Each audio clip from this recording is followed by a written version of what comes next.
Lord Blood-Rah's Nerve-Wrackin Auditorium is made possible by Lord Blood-Rah's Patreon supporters. Lord Blood-Rah keeps the love of vintage horror and science fiction alive with 3 weekly shows: the Nerve-Wrackin Auditorium, Lord Blood-Rah's Nerve-Wrackin Theater, the long-running syndicated TV series presenting horror and science fiction feature films, and the Patreon-exclusive series Lord Blood-Rah's Cathode Zone, presenting episodes of classic genre TV shows. For more info, and to see the premiere episode of Lord Blood-Rah's Cathode Zone, go to patreon.com/Lord Blood-Rah. I'm so glad you're here. Allow me to introduce myself. I am Lord Blood-Rah. I host horror and science fiction films on my TV series, Lord Blood-Rah's Nerve-Wrackin Theater, but here, in this cool, intimate darkness, I'll be presenting tales of horror and the uncanny solely for you, alone. In this auditorium within your mind, you will coalesce the settings and the players from the ether of your imagination. Your terror will be your own creation. This is the sorcery of sound, the subtle magic of old-time radio, horror.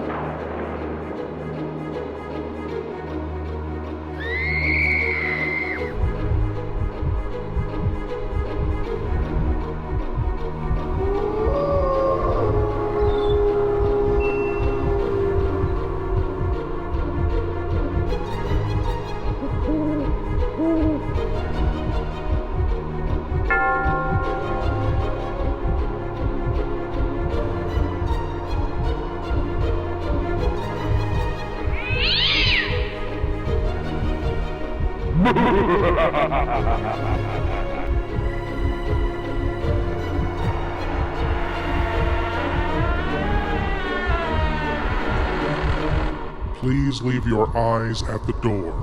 You will not need them. This is Lord Blood-Rah's Nerve-Wrackin Auditorium. This tale is a nightmare of love. That deep devotion that so many seek, the unbreakable bond joining two into one, can be so sublime in its twisted course, and beautiful in its terror. A kind of love that thrives eternally by devouring the beloved. Here, from the Black Mass, comes the tale, The Death of Halpin Frayser.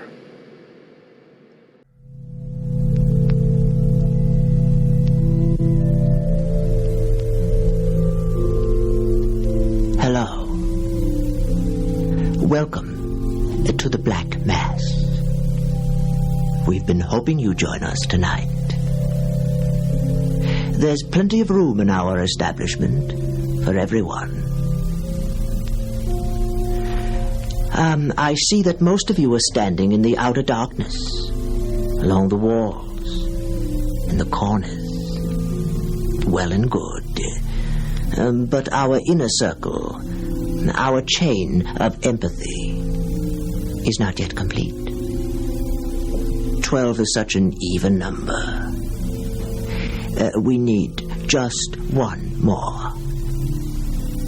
Won't someone volunteer? Come on. It's only in spirit.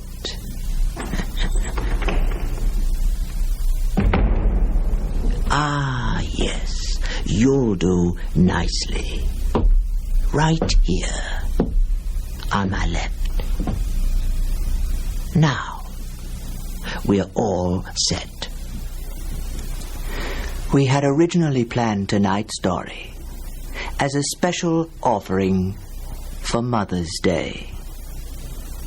Well, here belatedly, but with all due respect, is our adaptation of The Death of Halpin Frayser. by Ambrose Bierce.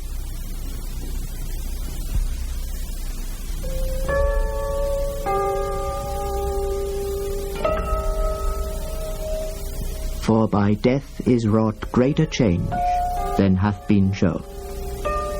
Whereas the spirit that removed itself cometh back upon occasion, and is sometimes seen as appearing in the form of the body it bore. Yet it hath happened that the body without the spirit hath walked. And it is attested that a corpse so raised hath no natural love, nor remembrance thereof, but only hate. Also it is known that some spirits which in life were benign become by death evil altogether.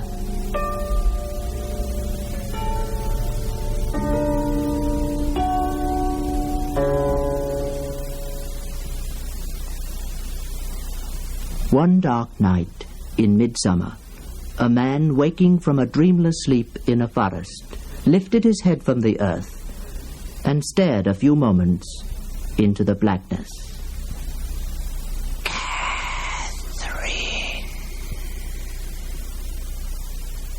Catherine.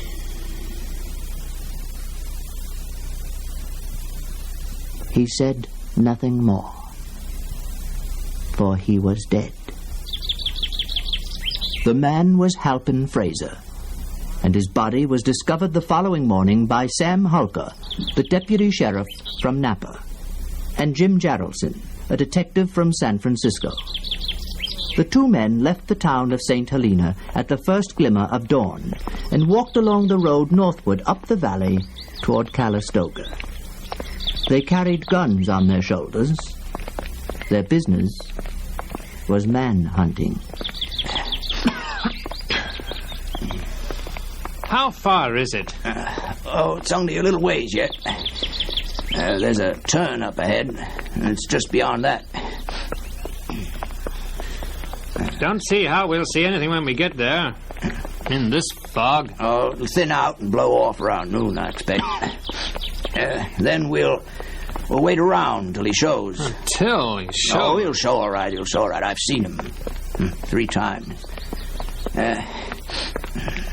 Yep, not another soul knows he's on this side of the mountains.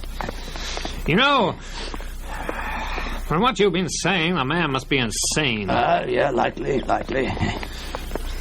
You say he's been hanging around in the graveyard. Yeah, where they buried his wife. Now, she was the weirdy. Ooh. Maybe you can't blame him for what he did to her. But then, he sure had a lot of practice before her. She was a widow when he met her, in fact. Came to California to look up some relative. But you know all about that. Yeah. Strange people. Well, now, here we are. Over here, you can see the graveyard's not kept up. Not used anymore. Weeds all grown over the stone. Look out you don't trip on them there. Hey, what about Branscombe? Shouldn't we watch out if he's around? Oh, no. He don't show up till dark.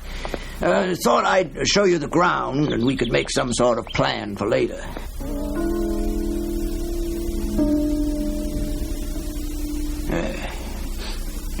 Her grave's over here. He'll come by it like I saw him before. Over here under this spruce tree. You know, it's still a mystery to me why.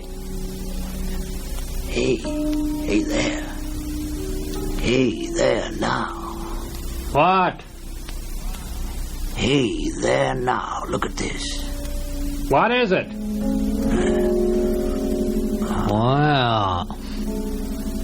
Is it Branscombe? No, it isn't him. Don't know who it is.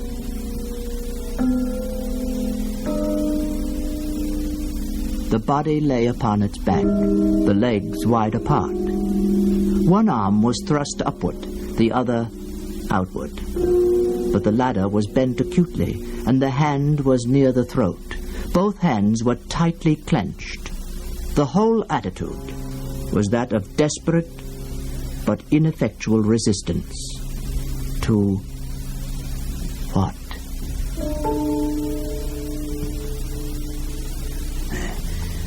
Well, there's a shotgun over there. And a game bag with birds in it. He's out game hunting. Yeah. Right? Looks like he put up a fight, too. See those oak shoots all bent back? Yeah, somebody bigger than him, it looks. See the knee marks in the earth beside his hips there?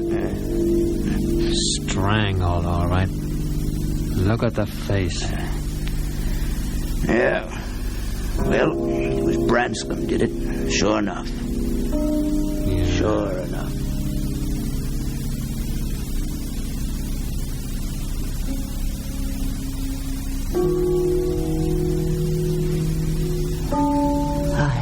I had been all day in the hills west of the Napa Valley, looking for such small game as was in season.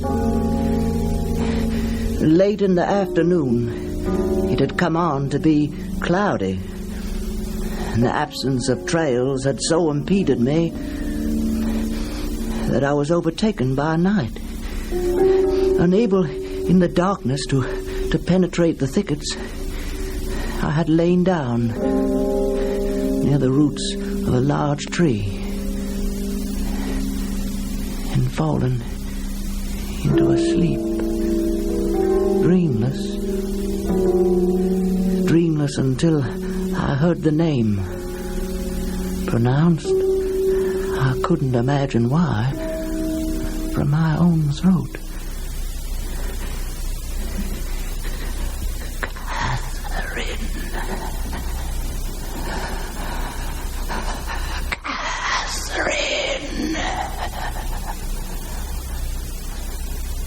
Then I lay down and went to sleep, but this time no longer dreamless. I thought I was walking along a dusty road that showed white in the gathering darkness of a summer night. Why or where I traveled, I did not know, though it all seemed simple and natural as is the way in dreams. A side road left off, the appearance of having been long abandoned because it seemed it led to something evil. Yet I turned into it without hesitation, impelled by some imperious necessity.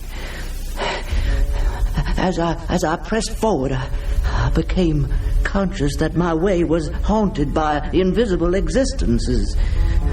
From among the trees on either side, I caught broken and incoherent whispers in a strange tongue which yet I partly understood. They seemed to me fragmentary utterances of a monstrous conspiracy against my body and my soul.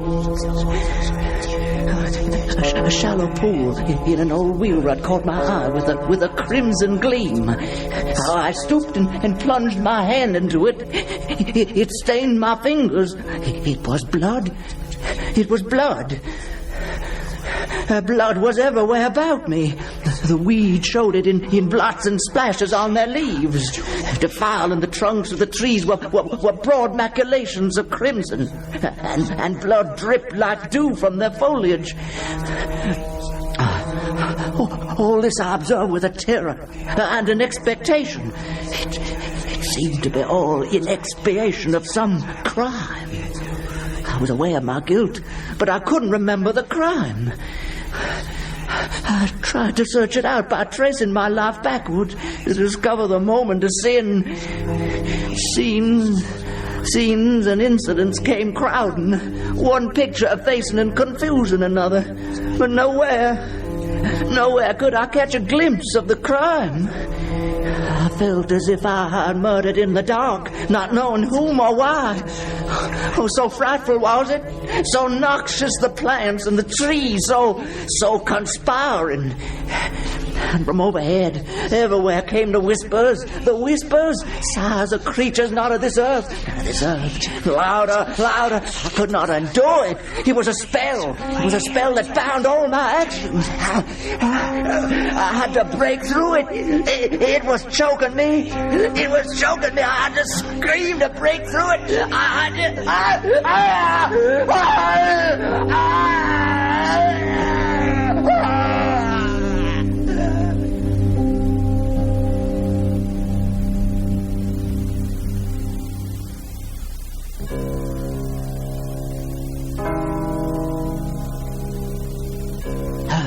I had made a beginning at resistance and was encouraged. I will not submit unheard. There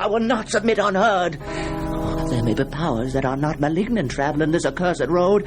I shall leave them a record. And an appeal. I shall relate the wrongs, the persecutions that I endure. I'm a helpless mortal and a penitent. I found a memorandum in my pocket, but no pencil. I had no pencil. I broke a twig from a bush and dipped it into a pool of blood. And I began to write. I wrote rapidly. I wrote my appeal. Oh, I don't know where the words came from, but I wrote.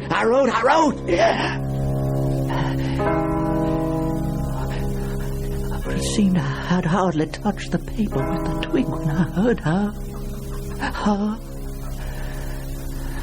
At first from some measureless distance away.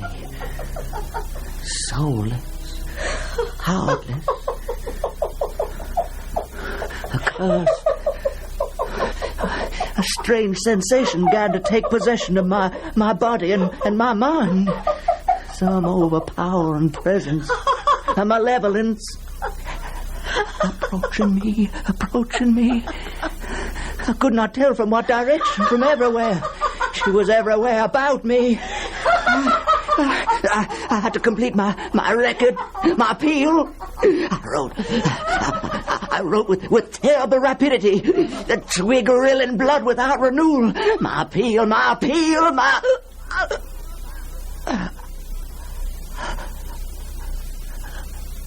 But in the middle of a sentence, I could not move my hands. My arms fell to my sides.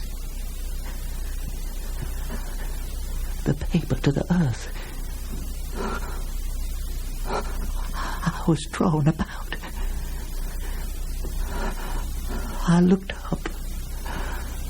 looked up, staring into a face, a sharply drawn face. Blank, dead eyes, standing white and silent in the garments of the grave.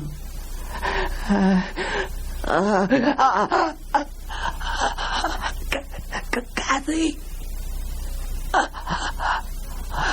Mother!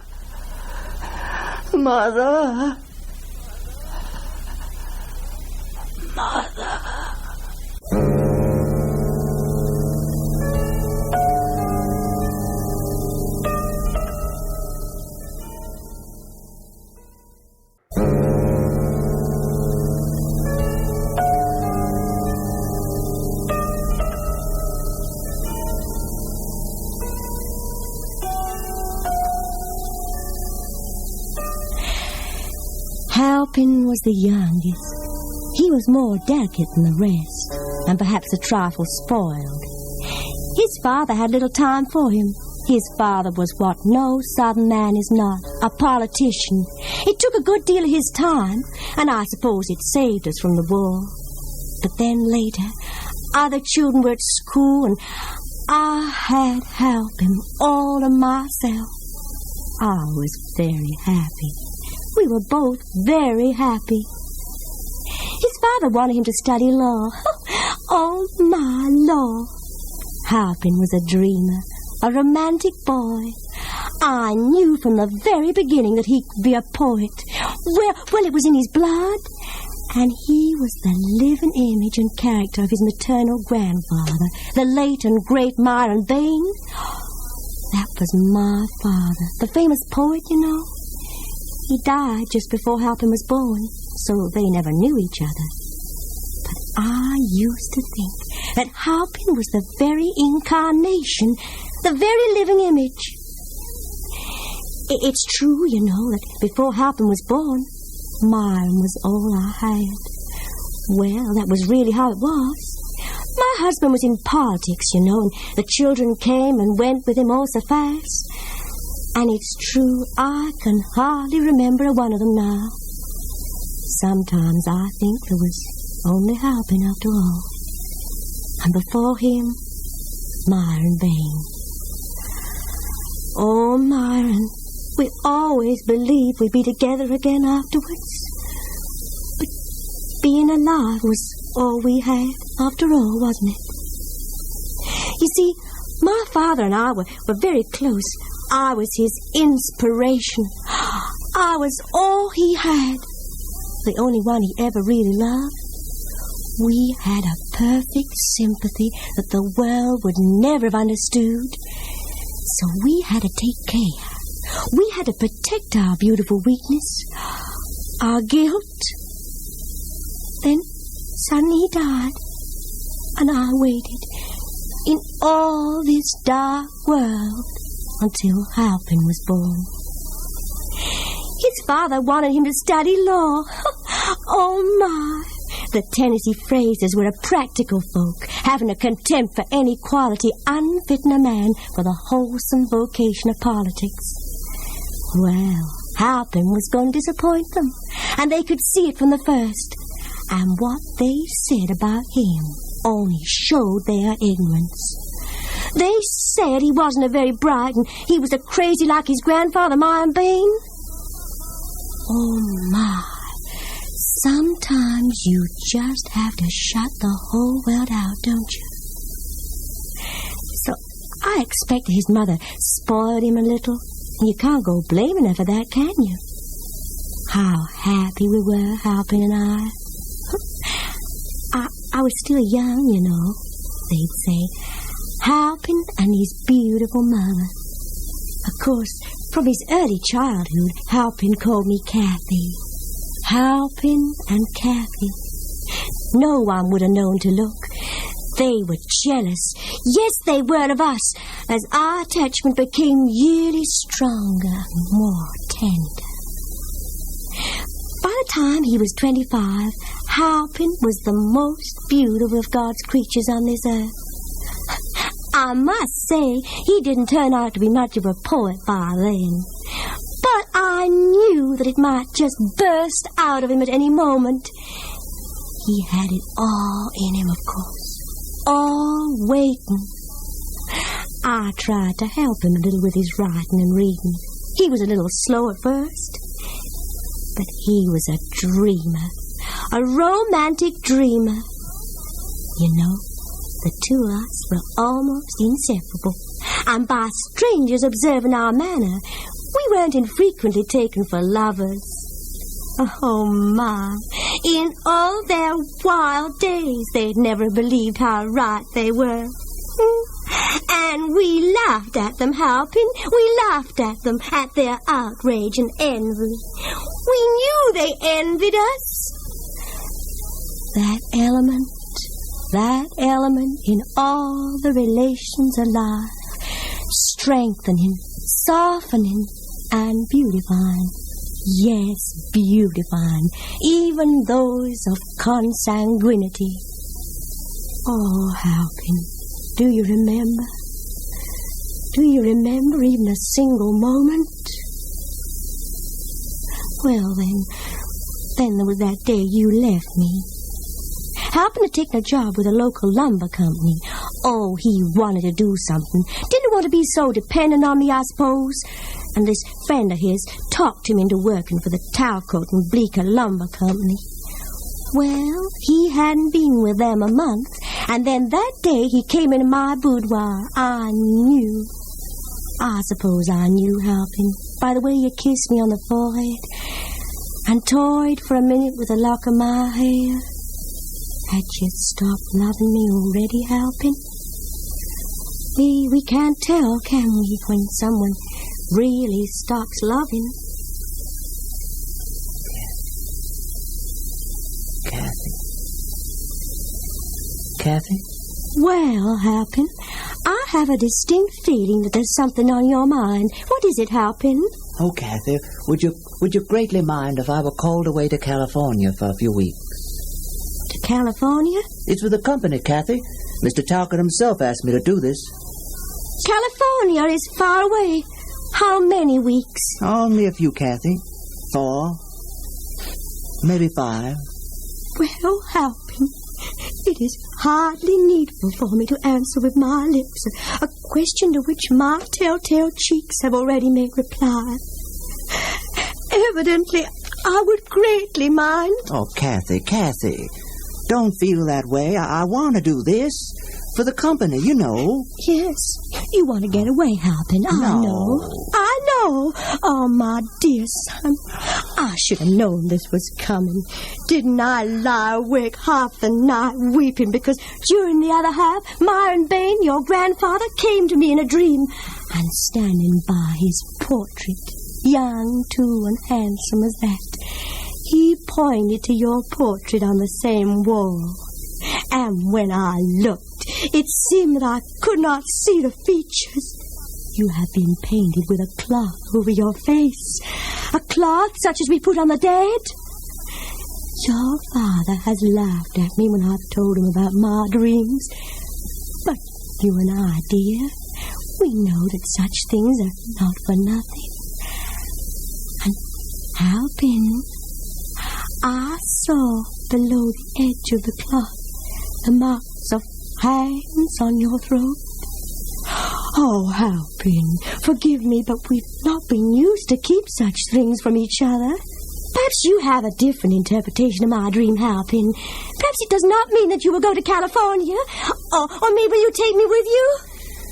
That's such a strange dream, Kathy. You dreamed all that before. Didn't tell me. Well, now you know, Halpin.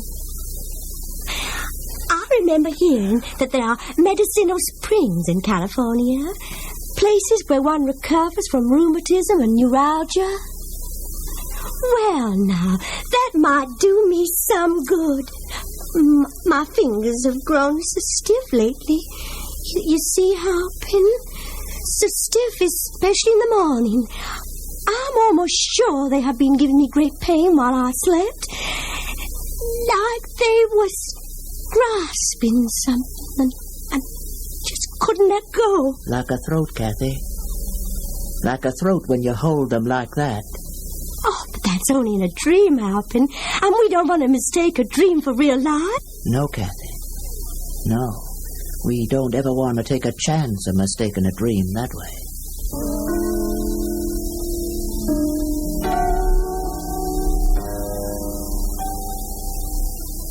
That was the last thing you ever said to me, Halpin. Seems I remember it as. You were gone next morning. Couldn't see you for dust. Oh, Halpin. At first I thought it was in a dream you left me, and I couldn't wake out of it, hard as I tried. My poor hands never straightened out. They tried to find you in all their emptiness. You never wrote. You just vanished like you never was. Oh my. I came all the way to California looking for you. A long while in San Francisco, someone said you'd gone to sea. So I watched the ships and the sailors. I thought each one was you, Halpin. I made believe they were because I wanted to wake up out of my dream. Then a very mean man indeed, took me up here to the mountains, and we lived a while torturing each other. I hid all his stolen money in the graveyard. Still looking for it, I suppose. Oh, he was very mean to me, Halpin. He had a little knife, which he kept sharp as a razor. Kathy. Look, Halpin. Kathy. Look at me. Kathy, see what he did? He said he wanted to find the spot that hurt the most. But nothing hurt, Halpin. Nothing hurt. Nothing hurt anywhere.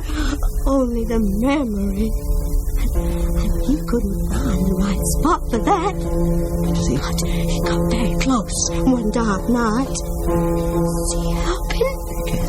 My delicate white throat. See how he cut with his razor knife from this ear to that ear. It never stopped bleeding, Halpin. Oh, you'd never believe how much blood could be stored up in one soulless body. See it, Halpin? Keeps me strong enough to come to you and bring these aching hands to your own warm, dear throat. See me, Halpin? See what's gone out of me? No, Kathy, get away, Kathy. Oh, my. Kathy, no. Oh, pity. Oh, love gone out of me. I am your dream, Halpin. There is no appeal for you, Halpin. No appeal.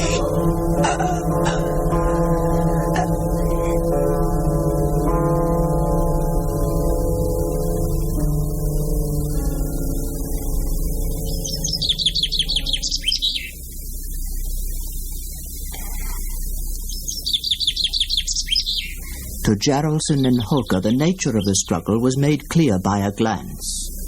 The face and throat were purple, almost black. The shoulders lay upon a low mound, and the head was turned back at an angle otherwise impossible. From the froth filling the open mouth, the tongue protruded black and swollen. The throat showed terrible contusions, not mere finger marks, but bruises and lacerations wrought by two strong hands that must have buried themselves in the yielding flesh, maintaining their terrible grasp until long after death.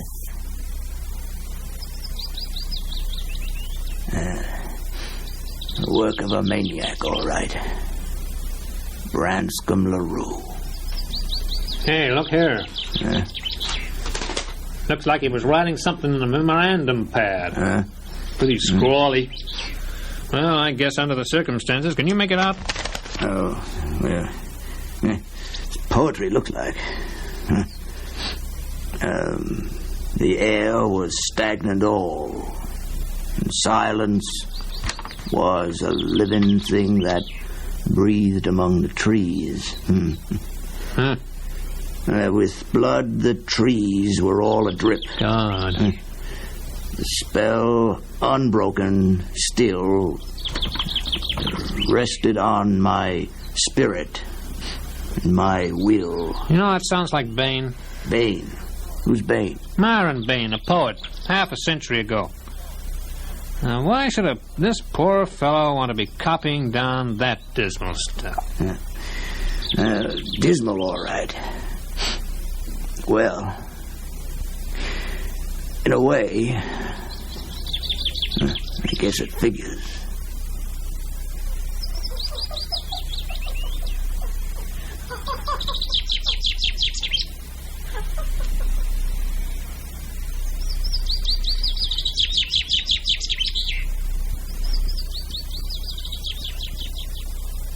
You have been listening to The Death of Halpin Frayser by Ambrose Bierce.